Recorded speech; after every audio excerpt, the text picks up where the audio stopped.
Welcome on in, golf fans. It's your boy Gsluke here with our round 2 DFS and betting live stream for the Open Championship. Gonna make sure you have all the info you need to go out there, build some of your lineups, build a prop slipper too as well, and go out there and have yourself a Friday. But first off, welcome on in wherever you guys are, and hopefully you guys had a fantastic Thursday. Over here with the Gsluke community, ended up being a really solid prop day, and on the DFS side, we are about 3x after day one. So obviously they don't pay you on Draftkings after day one, so it doesn't really mean anything, but it's definitely a solid start on that end. And our little weather edge that we went after, that PM AM stack, is sizing up pretty solid as well. So from all fronts, pretty solid start, and excited to get after it. What's going on? Anthony says, hope you're feeling a little bit better. I'm feeling a little better, still not 100%, so I've got the ring light off. We're going to be really concise and to the point here, but definitely a lot better than yesterday. So I appreciate the thoughts, and you said hit that like button. You heard the guy. Go out there and do it, guys. What's going on, Nikhil? Appreciate that. He said, thank you for being a trooper. Of course, yeah, I did what I could yesterday, but I appreciate you the thoughts there and everything. What's going on, Steven? Luke lives. Yeah, we made it to another day. And yeah, feeling better. What's going on, JG Grimes? Appreciate the thoughts there as well. Before we talk about all things DFS for tomorrow, just want to remind you guys of the presenting sponsor here. Of course, those are our friends over at the Ship It Nation, which are your source for all your needs on DFS, whether it's PGA DFS, like we're talking about right here, or a variety of different other sports that you're getting exposure to. The beauty of having the Ship It Nation as a partner is they cover all your different bases, right? So, of course, I'm a specialist with golf and football, but there's plenty of other sports that I'm sure you guys play for fantasy. The guys over there at the Ship It Nation are the best in the industry if you're looking to get that all-encompassing sort of content. They've got projections, ownership, dedicated staff towards all the different sports that they cover on there. They've got the Shiptimizer, an add-on that they have on there as well. Just great stuff, constantly improving over there. And of course, great partners here with the channel as well. So use code Luke10 if you guys haven't already signed up with the Ship It Nation. I'm sure a lot of you down in chat have already checked them out. But hey, if you haven't signed up yet and you want to see what's going on over there, Luke10 will give you a discount, and definitely use that when you guys are signing up. But let's hop into the golf course out here for round 2, which if we just took a look at data golf, right, and we split this by AM, PM today, it probably didn't look like there was much of an advantage, but it was much more nuanced than this 0.1 shot difference. To give you an idea, Data Golf actually put out a great visualization over here on Twitter showing you the scoring average throughout the day. And what you'll see here is that the very early starters and then the very late starters for round 1 were the ones that were getting that advantage. Now, the earlier starters, you kind of expected with the lower winds, but the later starters were a little bit more of a surprise. Only a few of the weather models were calling for the winds to die down. And while that was a possibility, I don't think it was as definitive as what you had in the morning. And when you saw the winds die down, you saw nearly identical scoring conditions to the morning, if not slightly better, because there wasn't any rain in the mix, right? These guys in the morning had the lower winds, but also a little bit of mist in the air. Later on was better temperatures, also next to no winds for the last 2 hours. So the best scoring conditions you can see were actually for the very last group, which is atypical. You don't usually see that on the PGA Tour. And while it's going to be a little bit of a different situation for Friday, it's worth pointing out as it had a huge impact on scores. And just to show you a few of the scores it impacted, I mean, let's sort this by the worst scores of the day. And sure, we're not going to look at the slapdicks that were shooting like plus 10 or above, but Rory McIlroy was one of the players in the middle of tee times. And when conditions were the worst, he shot plus 7 today, right? And he was smack dab in the middle of that little mark there. Who else was there? Victor Hovland, guys like Aberg that absolutely blew up today. A Tommy Fleetwood, even a Bryson DeChambeau that was in the middle of the day got wrecked by the worst carnage of the day. So if you had a few guys that blew up, maybe it was because you played a few slapdicks, but it was more likely because you took a few guys that were teeing off on this worst end of the conditions. So it's worth noting that there can be a huge swing in scoring average because you can see the guys in the middle of the day, they were playing to just over a 75 scoring average. In fact, nearly 75.5 strokes.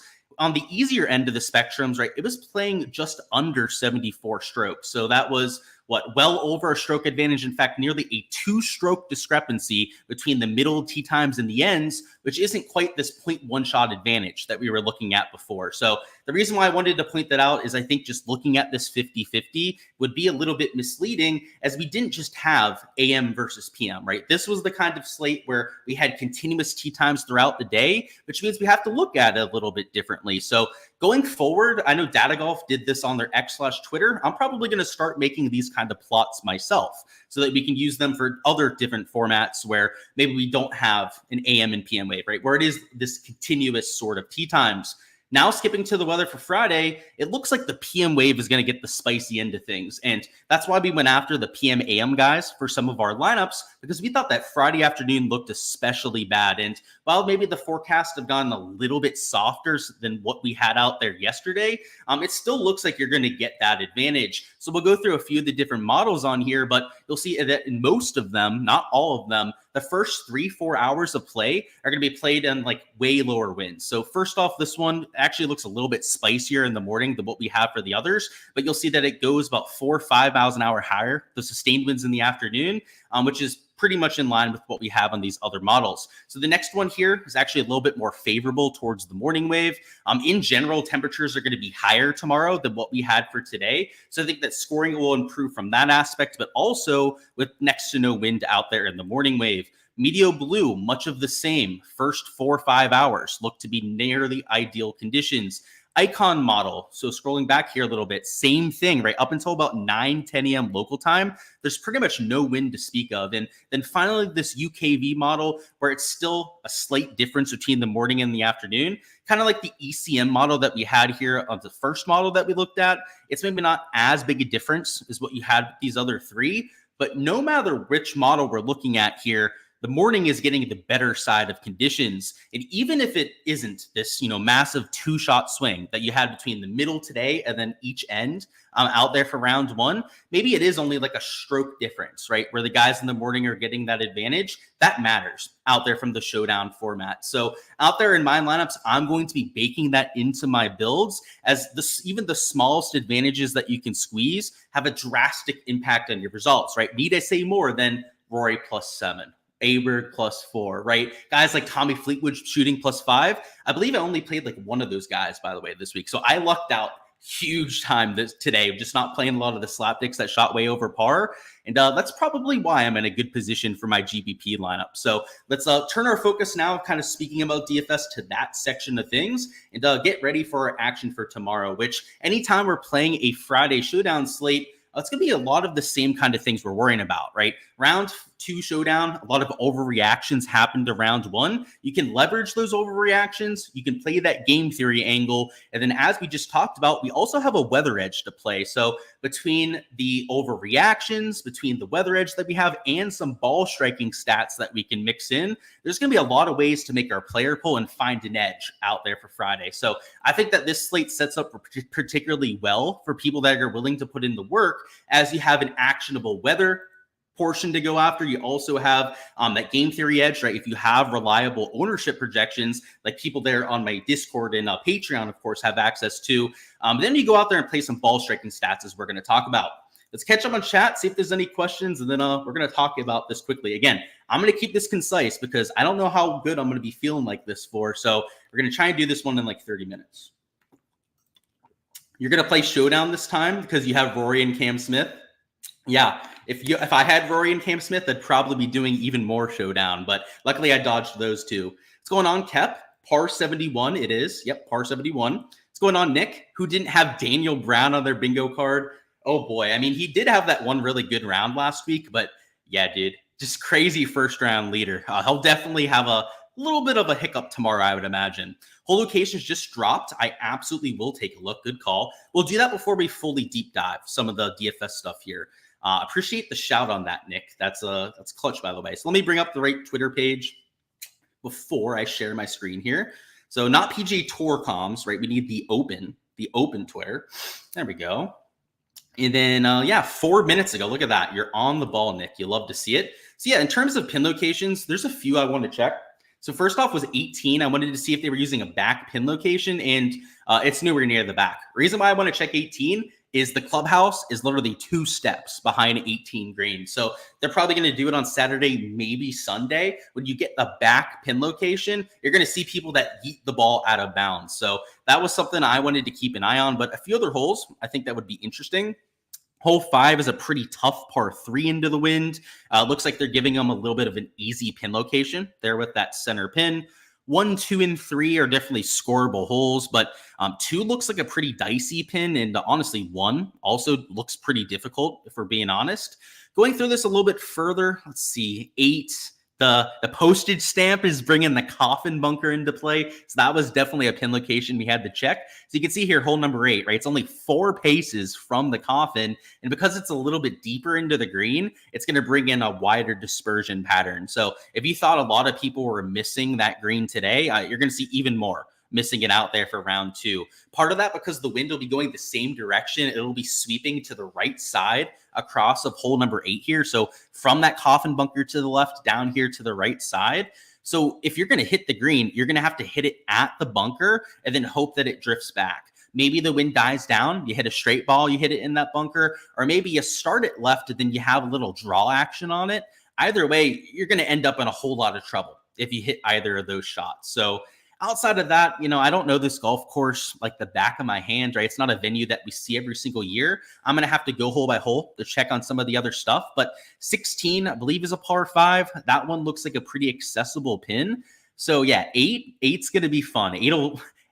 Postage stamp might be the hardest hole in the entire golf course tomorrow based on that pin location. But a few others look easier, right? Like 5, and then 18 looks like a little bit of a break as well. But yeah, definitely great to look at that there. And I know what I'm watching tomorrow. I'm watching a whole lot of the postage stamp, that's for sure.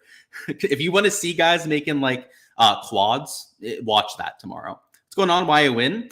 You did play Daniel Brown in Showdown. Yeah, dude, good call on that.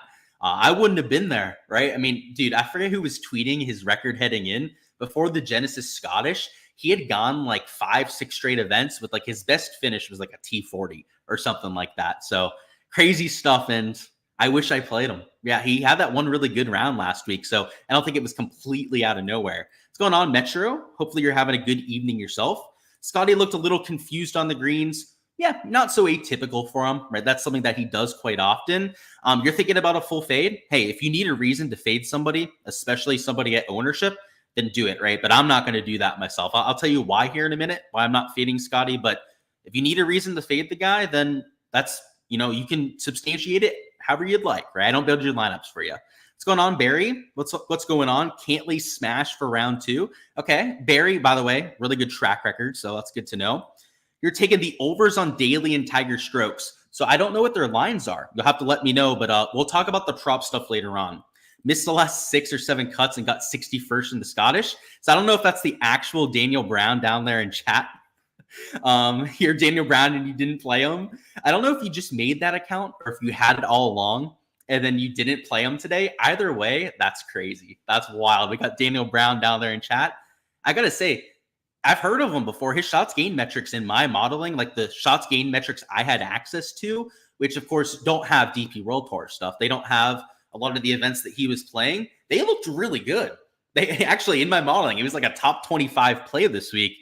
However, I knew that they were coming from events that we didn't have. So that was the issue there. I am feeling better. And at least I'm like 60% back. Tomorrow will be 100% back. Wyman says, late round, not many options. Yeah, good point, right? There's only like 30 guys to choose from. So good call on that one. Ernie Els to make the cut for $1 million. Oh my goodness. Yeah, that's going to be tough after a plus 11. Cut projection moved from plus 5 to plus 4. That's good to know, Paul. I would say a lot of that's going to depend on the PM conditions. My money would probably be on plus 5 based on the wins that we're getting. But yeah, plus 4 or plus 5 is where it's going to be. A nice round 2 stream for the drive home. Dude, that's the best, right? Drives, you either got to have really good music on, a really good podcast on, or good company out there in your car, right? If you don't have one of those 3 things, long drives can be a drain. But luckily, we got you one of those 3 right here. All right, let's talk through our strategy for round 2. So what we're going to do is just going to go through the plays that I want to point out here, right? And what we're going to do by pointing out a few plays is not give you guys who you have to play for tomorrow, but more so give you insight into my process, right? What I'm looking for in players, because I think, going to talk about like 7, maybe 8 guys here on the live stream. I'm playing like 30 guys in my player pool, right? So obviously on the Patreons where you can see my entire player pool, but I'm just trying to give you guys a taste for what I'm going for so that you can try and replicate a few of the things that I'm doing in your own process, right? You can choose the bits and pieces that you agree with that you want to implement yourself, and then choose to do that out there for round 2. So just send the stage there.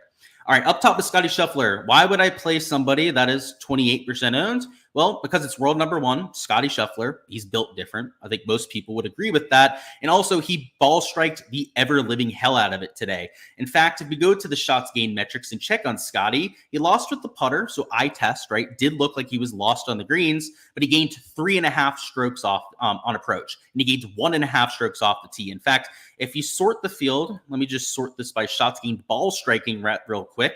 I believe he was a top 5 player in the field, but just sorting it, he was actually the number 1 player in the field when it came to shots gained ball striking. Sounds like Scotty Scheffler to me. The putter being about a neutral, maybe slightly into the negative.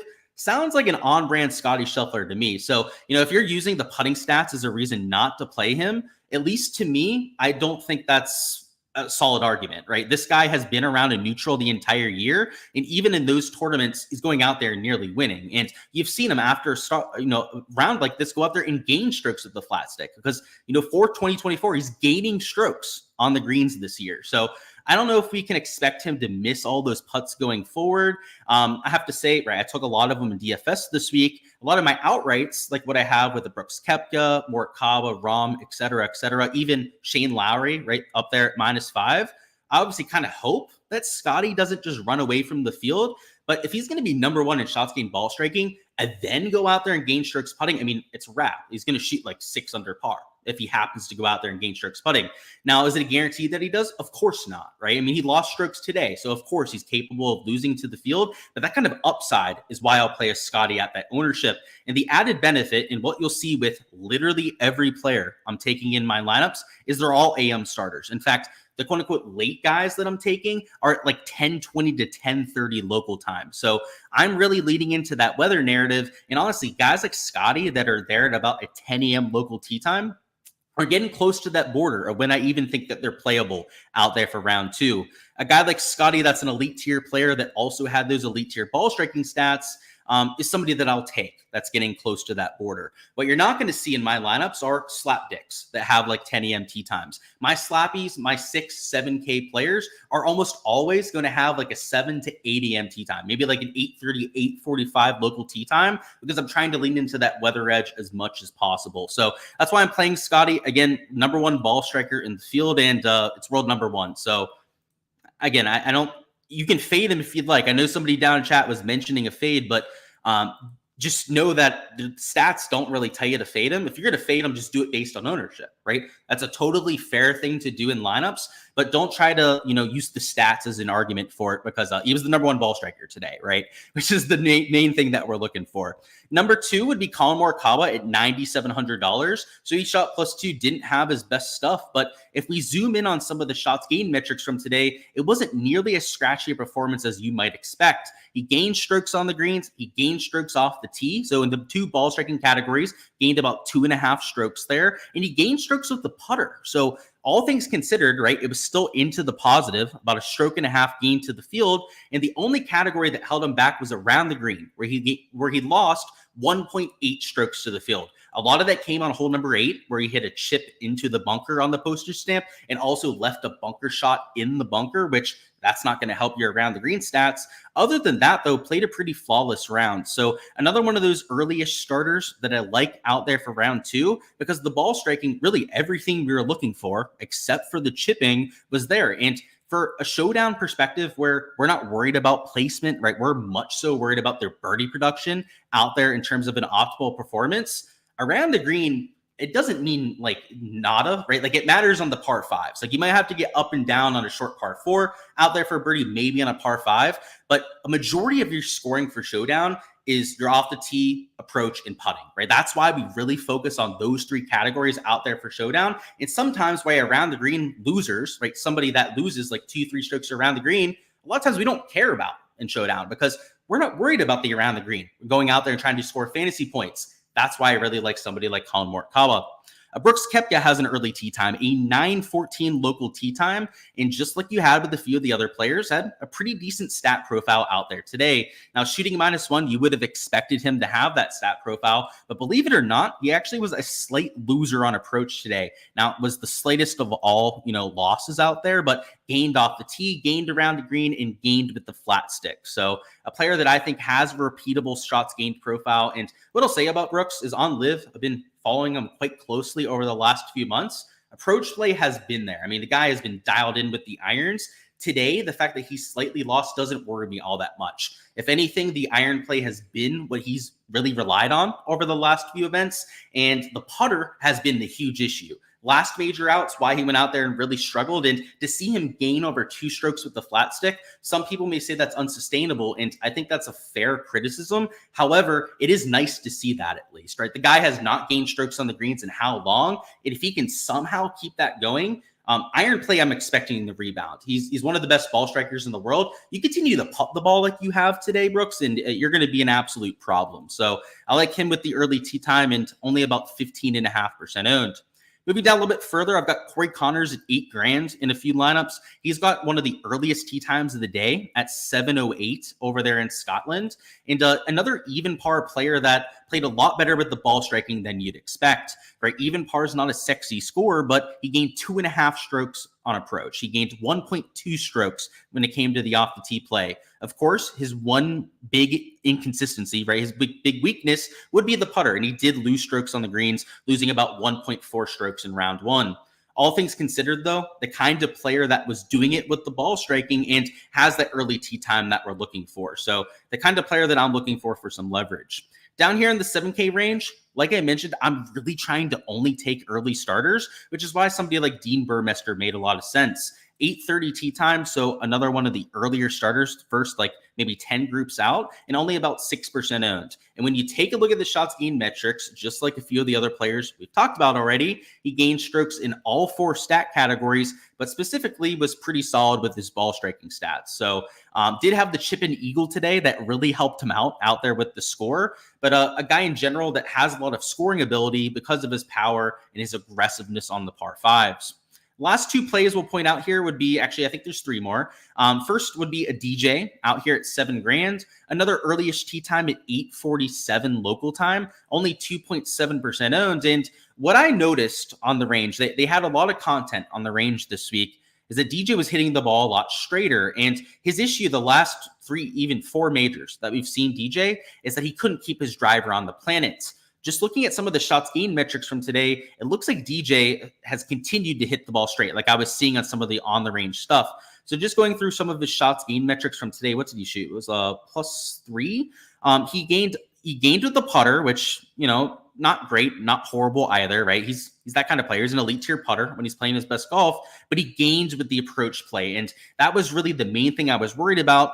Did still lose strokes off the tee though. So he's going to have to find a way to hit more fairways than he did today. But the iron play looks much improved over his last few major championship starts. And if he can plug that, I mean, normally DJ is one of the best drivers in the world. I mean, he's long and he's accurate off the tee. The kind of player that could really go out there and make a mark. So he's only $7,000. I mean, this is just a disrespectful price tag on somebody like, Dustin Johnson. And he's also sub 3% owned. And the shots gained metrics are at least decent enough for me to get there myself. Rasmus Højgaard at $6,900, another early tee time at 7:30, and another guy that's sub 5% owned. So didn't have the best round, obviously didn't have his best stuff with a +3 round, but the top birdie maker in all the DP World Tour and one of the most aggressive players that we have in the Showdown format. So the shots gained metrics actually aren't as favorable for Rasmus as what you have with a few other players. But what I really like about it is the long-term birdie or better upside. He did gain strokes on approach today, which is at least a great consolation to have. Other than that, though, was very scratchy. He was a slight loser at the putter, a loser off the tee. The reason for playing Rasmus is long-term upside, just knowing the kind of birdie or better production that he's capable of, and essentially unowned, right at 2.2%.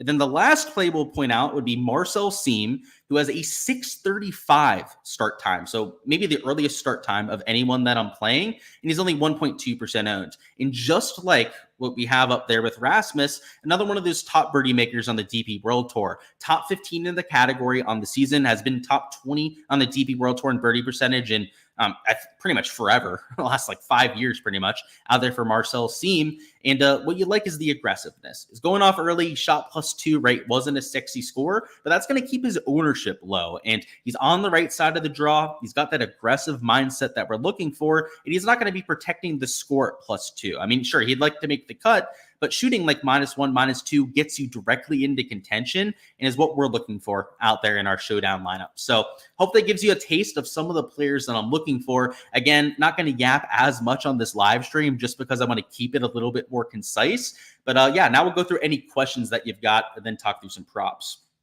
So where are we at?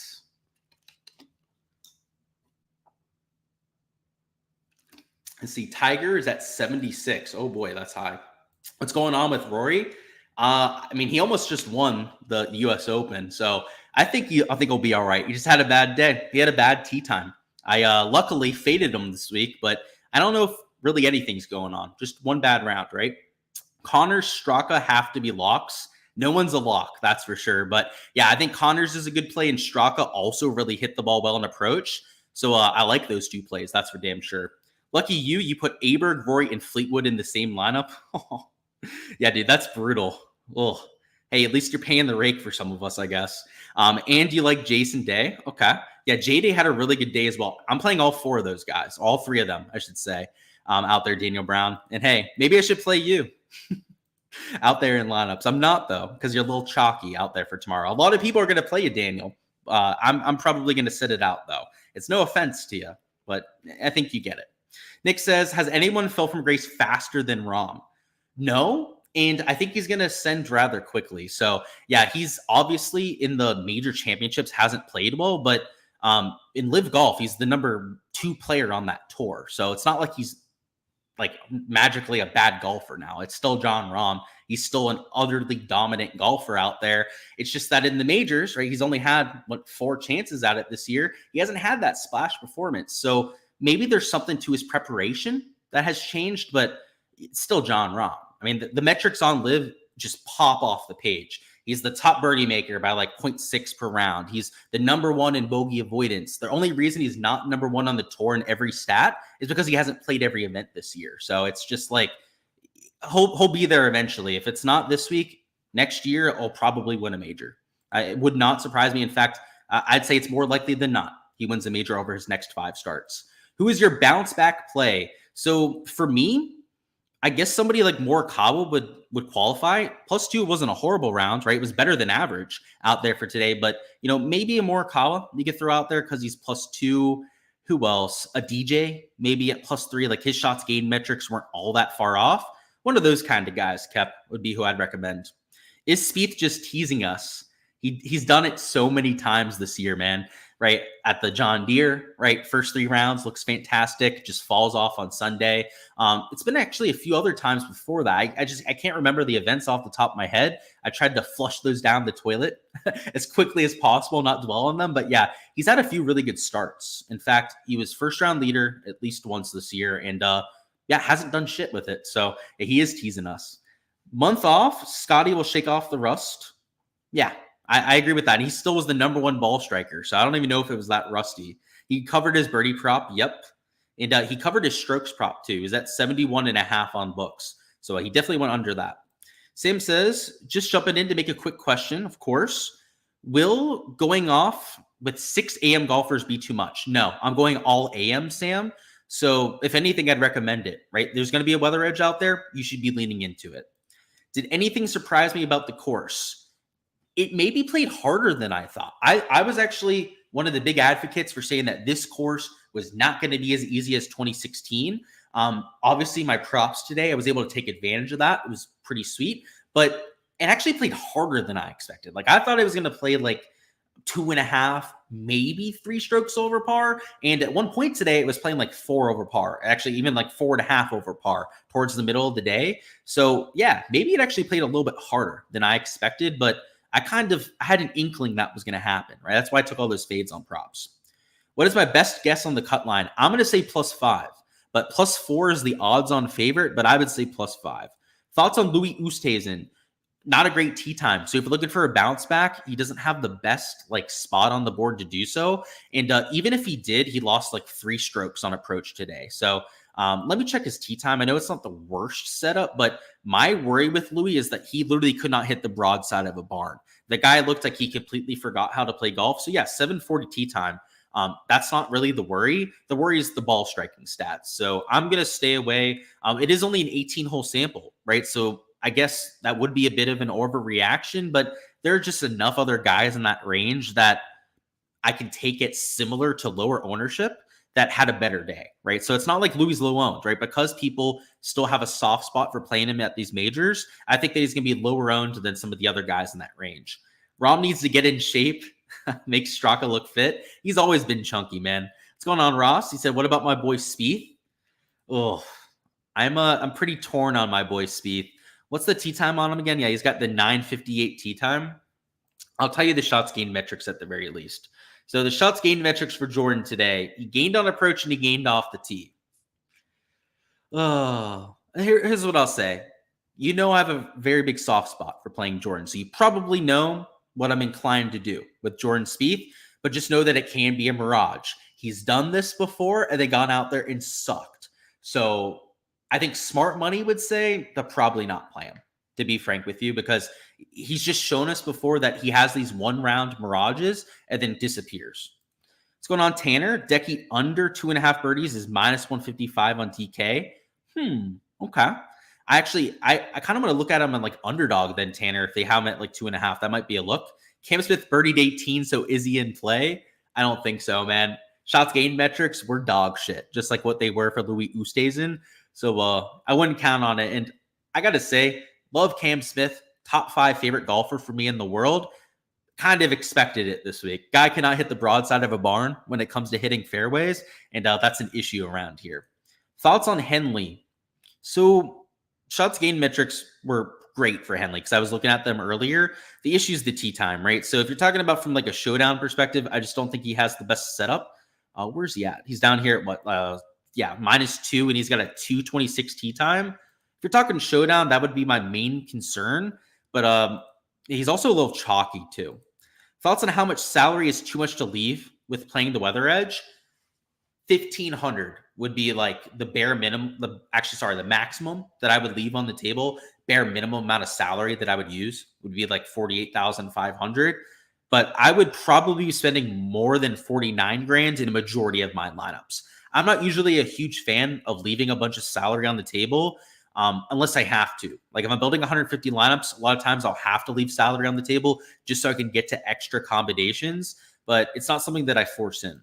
Don't trust him, will burn you. Yeah, with Spieth, I think you're spot on. What's going on, Jason? What do I think about Phil? He played well today, but considering a fade, I would fade him. I'm with you on that, man. He played a lot better today than I think most would expect.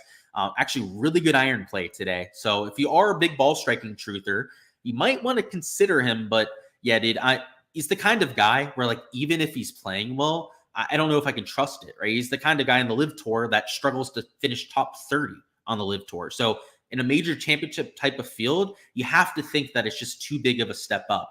That being said, the guy did finish runner-up at the Masters last year. So it's not like it's impossible for him to play well at these kind of events. It's just that it's kind of hard to back, especially as somebody that watches the Live like I do, especially because I'm playing so many props for Live Golf. I mean, when I'm playing props for him, he's consistently projected like 2 strokes worse than the field average. Like his shots gained and his props on Live are like down there with like Anthony Kim. He's like 1 stroke better than Anthony Kim. It's a tough scene. You are late. Hope I'm feeling better. I am. Appreciate that. Why would Connors and Straka be locks? You got to ask the guy down in chat who thinks that they're locks, but I'm assuming it's because they're playing well with the ball striking, but you have to ask the guy down in chat. Thoughts on your man, Hoagie? Your entire pool is the morning? Yeah, all AM guys for me. Only going morning guys. What is Hoagie? I'm not playing Hoagie. Actually, yes, I am. I take that back. I believe I am playing him. What is his tee time, though? If he's PM, I'm not, but for some reason, I feel like I was. So he's 10:09. Let me double check on my other sheet. So I'm not giving you false information. Let's see. So where are we at in Tom Hoagie? Yeah, I'm playing Tom Hoagie. So let's take a look at the shots gained metric. So what I liked about Tom Hoagie is I know he gained at least 2 strokes on approach. Let me give you the exact number. So he gained 2.93 shots gained on approach. Yeah, give me some early morning Tom Hoagie going out there and throwing some darts. Who are my favorite bets for tomorrow? Not sure what you're saying by begs for tomorrow. So go ahead and clarify that, my man. Daniel says both early tee time and playing well. Yeah, that's what I would say as well. And I think that they're both decent plays. And yeah, I agree with you, Daniel. The reason I said to go ahead and explain yourself is because I think he was asking you, right? So I was just making sure that you can answer it. But yeah, I agree with you on that, by the way. And yeah, you're saying that with, oh, I see what you're saying, Nick. Yeah, I'm playing Tom Hoagie. Dude, you give me an early morning Tom Hoagie that can throw darts and that was throwing darts, I'll be a sucker for it, right? And he ejects all the time. Like Tom Hoagie, usually he's either shooting -3, -4, or shooting like 4 or 5 over par. Showdown, that's perfect, right? It's an 18-hole sample size. If he sucks, so be it, right? It's Showdown for one day with that lineup. Main slate a little bit different, right? You don't want Tom Hoagie to screw up your week long. But yeah, dude, I love him in Showdown. Best bets for tomorrow? Yeah, you're gonna have to let me know what kind of bets you're looking for too. Like matchups, like I'm not really sure what you're looking for. We're gonna talk about props here in a few minutes, but you'll have to let me know, man. All right, let's start talking about props. That's all I've got for DFS, guys. So now let's start talking about some props out here for round 2. For the prop perspective, I've got the averages from today. So the stroke average was 74.45, which is 3.45 over par. Birdie average, maybe the most surprising of all, was actually just over 2 per round, which was way lower than what we even had in 2016. Bogey average was 4.69 per round. It's worth noting, though, that 0.7 of those were doubles or worse out there for the field. So essentially like 60-70% of players were going out there and making a double today. Your greens regulation was 9.45, way lower than what we're used to seeing. And then your fairway average was only 7.88 per round. So the wind was playing havoc. This golf course in general is just very difficult. So worth noting, right, before we hop into the boards here, but that's what we saw for averages. What I'm going to look at here now are some of the boards, and you'll see that I do at least want to consider this DJ under 74 strokes. I want to take a look at what else we have, because I only had like 2 minutes before we went live to go through this board. And what I'm thinking for props is just like I was for DFS, like we were just talking about, it feels like the morning starters for some unders aren't a bad idea. If they're going to be playing in next to no wind, that front 9 is going to be scoreable. The front 9 is the one that played into the wind today. The first 3 holes are sub 400 yards. You've got 2 par 5s. One of them is about 600. One of them is about 625 yards. If you're going off early and you're not playing into that big wind, you're going to be able to get home on at least one of those 2 par 5s. The one that's like about 599, you could probably get home in 2. And then those first 3 holes, it's not going to be playing downwind like it was for the practice rounds. In the practice rounds, they were literally driving it up towards the green. Like they had like 15, 20-yard chips onto the first 3 holes. It's not going to be quite like that, but you're going to have like 100-yard shots, maybe even less than that into the first 3 holes. It does feel like that's why we're attacking, right? Those guys for Showdown, by the way. But it feels like for props, that's the way to go about it. If you're going to take fades, right, maybe you fade some of the later starters that are playing in the higher winds. But just like we're, favoring the weather out there for our DFS lineups, I think you would have considered that out there for props as well. So we didn't have a ton of AM options on here. In fact, some of the lines on Prize Picks were actually more favorable for this kind of strategy. So there were more guys on that site that I already have pointed out, but I did want to try and find a pairing out here for DJ because he's at 73.5 over here on Prize Picks. I guess I'll just show you the 3 props that I was looking at. It was these 3. I'm not sure I'm going to take them yet, but definitely in consideration. DJ, for comparison, right, he's at 73.5 over here in Prize Picks. So the fact that he's at 74 in Underdog is why I was considering him on that kind of site. So let's see what else we can find here. So I'm looking for guys that are starting around like 3 a.m., maybe 4 a.m. at the very latest, to go out there and try and find that weather edge. So just for comparison, Cantley is at 72.5 there. What is he on Prize Picks? If he even has a line. Let's see. I guess I'll just type can't play up here into the search bar. Let's see if we can find it. So yeah, he's at 73 strokes. He is 0.5 higher. So obviously I want to make sure we're getting the best line available, and that is not available over here on the Underdog side. So Let's see what else we have. Burns 73.5. I believe he's at the same number on Prize Picks, if not 0.5 higher. Same thing with Lowry. I think he was at 73, if my memory serves me correctly. Hideki, let's double check that one. Where do they got the Decky bot at? They've got him at 73 on both sites. Okay. Let's see what else we can work with here. So Cam, not going to touch him with a 10-foot pull after what he did today with a 80. Zero chance I would play him in props after that kind of day. If anything, you'd fade his ass right after that kind of round. Brooks is at 72. That's why I was looking at him at 72.5 over here on Prize Picks. And then what else do we got? Yeah, we had Scotty. He was at 71 before, I believe, and now he's at 70.5. So let me see what he's at over here on books. So he's at 71.5 strokes. So we probably stay away from that. So maybe the best place to look for some value right now would be over here on Prize Picks, where I'd be looking at these two. So Cam Young, I just want to check out at his shots gained metrics real quickly here. So let's see. So Cam Young, can't spell apparently. It's a G, not an H, obviously. He gained in every category but the putter. That seems like something that we can go after and try and attack, as he's probably not going to lose 3 strokes putting again. So we're definitely going to play Cam Young. The issue is trying to figure out whether we want to play Brooks or Dean Burmester. Part of me thinks to play Brooks just because he's a major champion killer. He's one of the best players in the field. He's got like an early enough tee time for me. And in fact, this is going to be the 2-man combo that we're going with. If you're comparing this to the sportsbook odds, you're not going to get plus EV on both plays here. In fact, I think they might actually be both slightly negative EV, but I frankly don't care. These sportsbooks, they're not the best at pricing these props up. They've proven that over the last few months. And it's not like it's a massive lean in either direction. So just to show you what I was talking about, right? Like Brooks, he is minus 130 towards the over, but like I said, I just disagree with that take, and it's something I'll still be willing to take regardless. And the other one was what? Cameron Young. I don't believe he has a line over here on books, but a lot of the guys that he's a comp to, so like a Cameron Smith, for example, are like even money at 73.5. And Cameron Young had a much better round, right? He actually gained in 3 ball striking categories. He didn't shoot an 80 right out there in round 1. So you'd have to think, right, if Cam Smith is around even money, then somebody like a Cam Young, right, that played a lot better is probably at least a little bit juiced under out there in terms of true odds. So that's what we're going to take on Prize Picks. The Brooks Koepka play, a lot of that is just knowing the kind of major championship player he is, and also with him getting the better side of conditions. And just to show you what I'm talking about in terms of this like course setup, let me bring up the Open website and show you why the opening stretch having no wind matters so much. Even the guys that are starting at like 8, 9 a.m. local time are going to get this advantage, because even if they're only the first like hour and a half, maybe 2 hours of their tee time or their round is going to be played in lower winds, that really matters because all the scoring is on the first 6 holes. So let me show you this, right? Maybe you weren't following along that closely today. Hole 1 is 364 with no wind. That is an obvious birdie look. Hole 2 is 383. Again, obvious birdie look if it's not played into the wind. These guys were hitting tee shots 263 down there because of the wind today.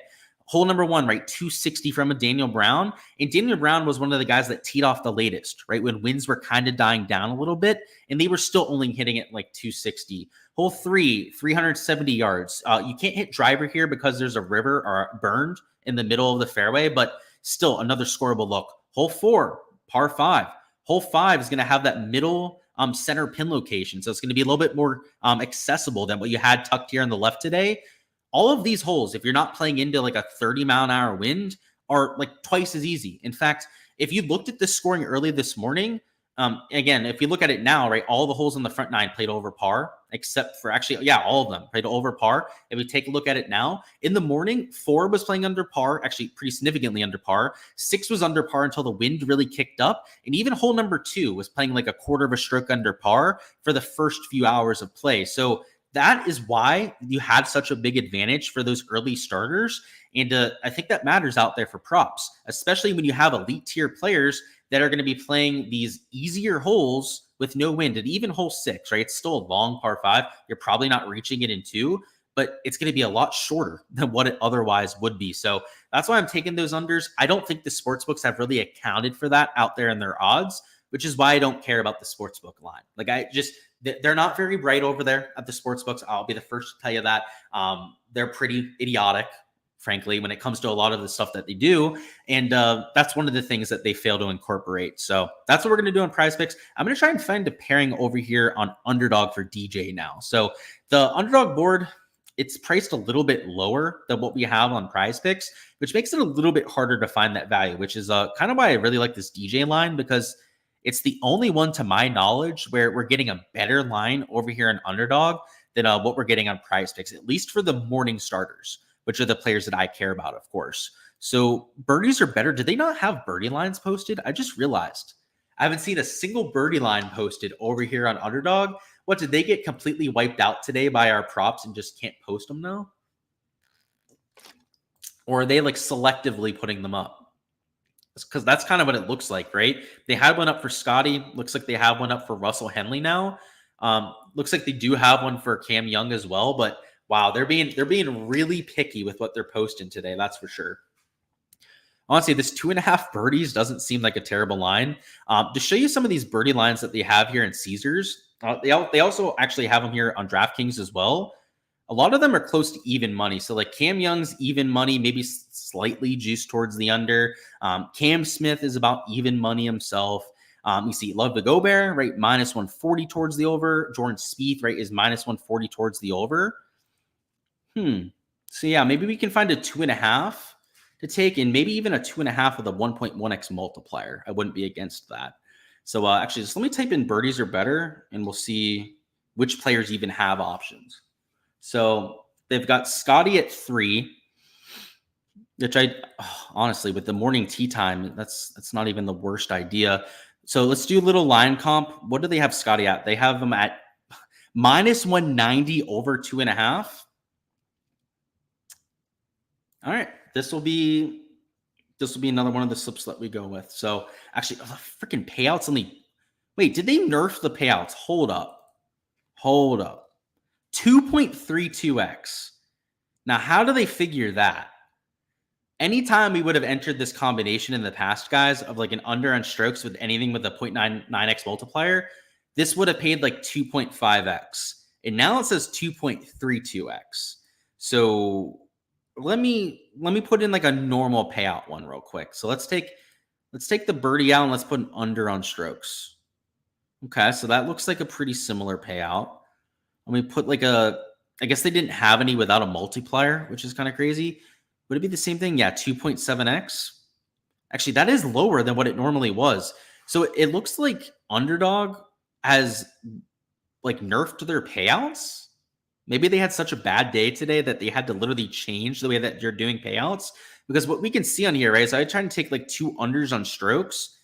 It normally would have been 2.75x, and now it's only 2.7x. That is just, hey, if they're going to do that, I guess we'll just play more on Prize Picks. We won't give them business. We'll show them that people don't want to play on their site if they're just going to try and, squeeze all the value out of the board that they can, and play on the site that gives us fair lines. So you know what?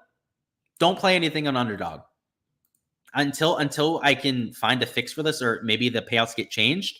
We're not playing a single thing in Underdog. That's totally fine. We'll just play things on the Prize Picks then. All right, let's catch up on chat, and then we'll go over some Pick 6 stuff too. Looking for matchups and stuff. I got you. Hopefully that helps you with the round score stuff that I just went through, Brandon. But if you have any matchups you want me to take on, just let me know. Let's see. You're too lazy to look, but Minwoo finished strong. What time does he tee off? He's got a super late tee time, Nick. So unfortunately, he was one of the early starters today. But just to give you the exact time on Minwoo, where is he at?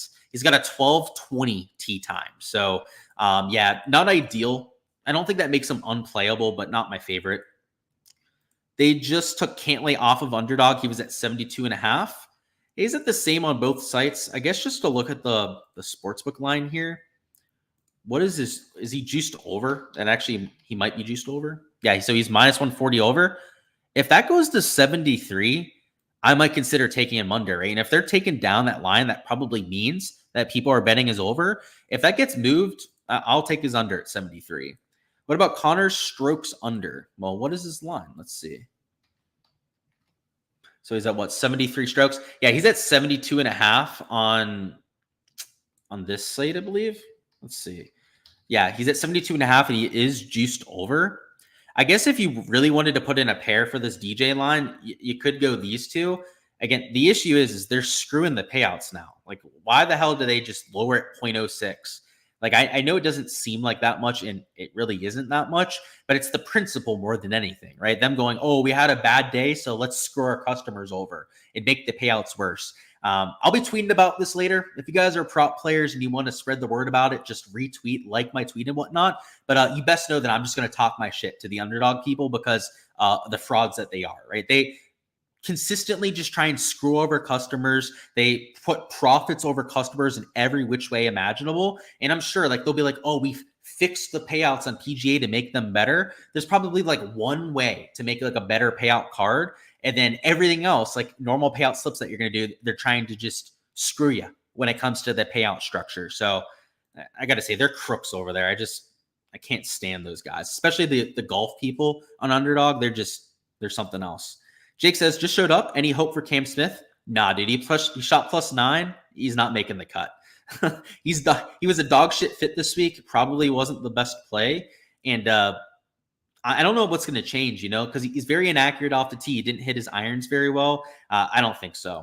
Griot's at 74.5, considering an under. What do you think? Yeah, the ball striking stats were decent, right? As we were mentioning before. Actually, I'm not even sure if I brought up Griot when we were talking about some of the shots gained metrics before, but just to give you an idea of how he's looked, he gained over 2 strokes on approach today. So I don't think he's the worst play. He's also in a morning tee time, so he has that aspect going for him. If we're going to try and check the odds, I don't think he has a line for comparison. Actually, he does. Look at that. He's at 74.5 and slightly juiced under. I think that makes a whole lot of sense. In fact, there's a chance I add that after we get off live stream. And I guess you were probably talking about on books because I don't think he has a line on Prize Picks. Thoughts on Victor Perez? Let me check the tee time on him. I know he's like a mid-morning tee time, I believe. So he's not like a super early, but not a super late tee time. Actually, 7:40 is pretty damn early tee time. I like him for a bounce back. He shot +3, didn't have his best stuff, but I liked him heading into the week, and he's going to be relatively low owned. Huge edge, great thought process. Appreciate that, my man. And I tend to think so too. I think it should be a good slate. Connor Strokes on Underdog. Oh, what is he at Underdog? Yeah, no, I was looking at this before, dude. I don't want to enter anything in Underdog right now. They're scumbags there. Like, why would we give them action when we can enter stuff on Prize Picks? That's probably what I'm going to do. You can still play stuff on Underdog if you want, but fuck them.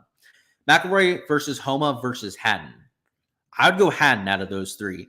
Homa's broken off the tee. McIlroy is a big loser, probably an even bigger loser now that he lost the U.S. Open. I would go with Charles Hatton.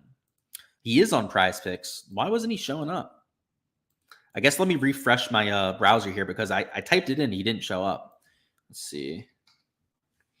Yeah, no, he's not showing up for me. So I don't know.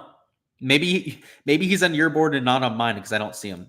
Who are we picking to win round 2? So if you're asking for my top play, if I had to narrow it down just to one player that I really like, Scotty Scheffler. Scotty Scheffler boat races tomorrow would be my guess.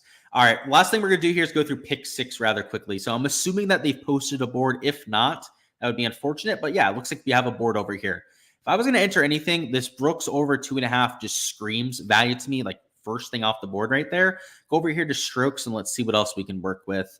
Strokes board looks a little bit tighter. I think it's a little bit more accurate. But if I was going to do anything, I'd take this Brooks over on birdies. And unfortunately, a lot of these guys are PMT time. So if they're only going to have like this many guys to choose from, it's probably not my favorite board. And I think if anything, like maybe I'd try and find a fade on one of these guys. But I mean, what do they got? 9 guys to choose from for strokes. They've got 6 guys posted over here for birdies. I mean, if they're only going to have this kind of selection, it is just unplayable. So maybe they post more on pick 6 later and I can take a look at that and post something over there for my Patreon page. But just like all the content you guys see throughout my videos, for my spreadsheets where you guys see all the different DFS content I'm doing, make sure to check out the Patreon for that. And then for all the different slips that I actually end up getting to, make sure to check out my Patreon as well. Today, of course, ended up being like a +5.5 unit day. So hopefully we can continue that into the rest of the weekend. I'll be posting all of my slips here tonight over there on the Patreon, as well as throughout all of the play tomorrow. And because of the kind of tournament that we have here, where it's like overnight and you can really catch some soft lines out there in the morning, a lot of my action is going to get entered over here in the early hours. So, after we can kind of react to conditions, see pin locations, see the scoring averages and trends and whatnot. All of that is posted over there on my Patreon page as well. And honestly, in terms of ROI, those are your best slips right there, right? The ones that we enter after we can actually see the golf course are always going to be your best options and always have been in terms of our return on investment. So make sure to check out the Patreon for all of that and for all the DFS stuff as well. That's all I've got, guys. Appreciate your support here on the channel. Luckily, I was able to keep it together health-wise this time. Obviously, last live stream was a bit of a shit show, but I did what I could. Was glad today went a little bit smoother, and hopefully you guys have all the information that you guys need for tomorrow. The only thing I need from you before you hop out of here is to smash that like button if you haven't already, and also to subscribe to the channel so you don't miss any of the content to come. Rounds 3 and 4 will be doing the same thing as we did here, getting you ready for Showdown and on the prop side of things for Saturday and Sunday. So looking forward to that. Subscribe, like I said, so you don't miss any of those when we're going live going forward, and smash the like button for me, guys.